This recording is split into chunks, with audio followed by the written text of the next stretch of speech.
Most buyers underwrite the P&L. Sophisticated sellers underwrite what is deliberately left off of it. There are liabilities that never appear as clean line items. Deferred maintenance, customer concentration, verbal side agreements, and pending claims. They only surface after the wire. I'm John Conrad. I'm the forensic architect at Numeratus.us. We rebuild the risk profile for each buyer who needs to know what the financial statements are hiding before capital moves. If you are looking at any private acquisition right now and your diligence is still centered on the income statement as presented, you are examining the version of the business the seller wants you to see. Today, I'm going to take a simple model, $1 million in revenue and $500,000 in expenses, and show you exactly how each category of hidden liability changes the real economics, even though the reported P&L stays clean. Let's start with what the P&L is designed to show and hide. So here's the starting point. We have revenue of $1 million. We have expenses of $500,000. Currently, right now, we have net income of $500,000. It's a basic model. This is the number most buyers underwrite. Now watch what happens when we introduce the items that never appear as current expenses. Let's look at deferred maintenance. The seller has postponed $80,000 of roof, HVAC, and equipment work. It does not hit the current P&L. After closing the deal, it becomes an immediate cash outflow. Real economic profit drops from $500,000 to $420,000 the moment you take ownership. So that $80,000 is going to erode this $500,000. Bring it down to $420,000. Customer concentration. One customer is 32% of revenue. That's $320,000 of the million as revenue. Nothing on the P&L flags this. If that customer leaves or renegotiates after the sale, revenue falls and the $500,000 profit could shrink by $150,000 to $200,000 almost overnight. And that's directly reflected here with revenue. What about change of control clauses?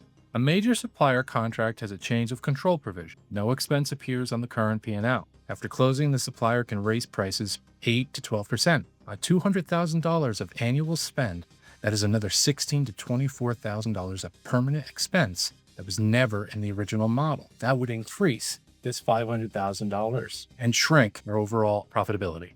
Okay, how about underfunded obligations and verbal agreements? Warranty reserves are light by $35,000. A long-term employee was verbally promised a retention bonus of $40,000 if the company is sold. Neither item is fully reflected in the current expenses. Together, they pull another $75,000 out of post-close cash. None of these appear as a clean line item today, yet every one of them reduces the real earning power of the $500,000 profit number that was originally sold to you. The reported P&L stays at $500,000 as is. The economic P&L is already lower. What we're showing here is that there may be obligations that are hung up on the balance sheet. And when I mean hung up, I mean almost like clothes on a clothesline. Eventually, they need to be folded and put back and reflected into the P&L, specifically the expenses on the P&L. And when doing so, this will increase the expenses and will reduce the profitability of the deal. So why do these liabilities stay hidden? As long as these items stay off the current expense line item, the reported profit remains $500,000. So right here is a pain point. Every dollar that is kept off the P&L protects the valuation. And this is when our spider sense should be going off, because we want to make sure that the financial statements from a buyer perspective are reflected correctly. But there is an incentive from a seller to make sure that the P&L is valuated in a certain fashion. The seller's incentives are simple. They want a clean number, but they want a higher multiple, more proceeds at closing. Get in and get out, right? Buyers who stop at the reported P&L never force these items into the model. They underwrite the $500,000 of profit when the real run rate, once the hidden items surface, may be $350,000 to $400,000. The gap between the reported number and the economic number is where capital is destroyed. So let's say we took the deal. What happens after the wire? Now we move the numbers on the board to post-close reality, starting with the reported $500,000 of profit. But then guess what happens? The deferred maintenance hits. That's $80,000. The customer concentration loss or renegotiation, that's another $160,000.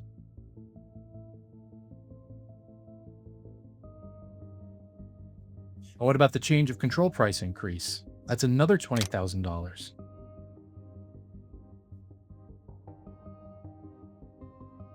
What about the underfunded warranty and verbal retention? That's another $75,000.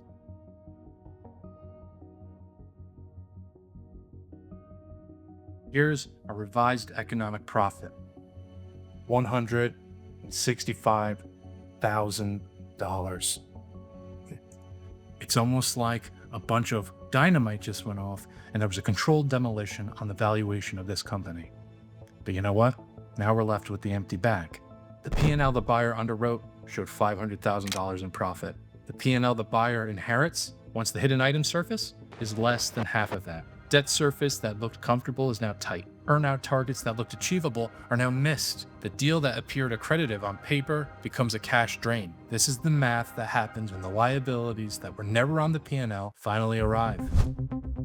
Is there a way that we could standardize some sort of force that puts these liabilities at the forefront of a deal before we execute it and gets them right out in the open? The only way to protect the $500,000 number is to force every material item onto the board before you close. That means quantifying deferred maintenance and near-term CapEx in dollars, measuring actual customer and supplier concentration, and modeling the impact of loss, reading every major contract for major change of control language and pricing power, pulling the real warranty, rebate, and employee obligation exposure, asking directly about verbal agreements and side understandings.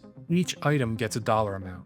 That dollar amount is then applied against the reported $500,000 in profit that was socialized. Only after those adjustments do you decide whether the multiple still makes sense. At Numeratus.us, this is the standard we use. We start with the reported P&L, then rebuild the economic P&L by putting real numbers on everything that can become a cash claim after closing the deal. The reported P&L showed $500,000 of profit.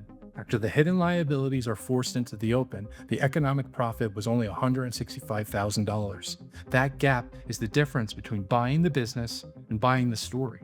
And if you don't know how to read financial statements, you will always be dependent on someone else to tell you your story. If your diligence still treats the reported numbers as the primary source of truth, you are underwriting the version the seller is willing to show you. Force the hidden items onto the board, put real dollars onto them, then decide whether the deal still works. What examination is the only thing that protects the capital? If you want to learn more about Numeratus, subscribe to the channel and start with this video up here. If you have an immediate item that needs to be addressed, book a call at Numeratus.us. And if you want to learn directly from me and listen to our podcasts, join us at our membership community at Numeratus.org. Until then, examine what is missing from the P&L before you multiply the number that is on it.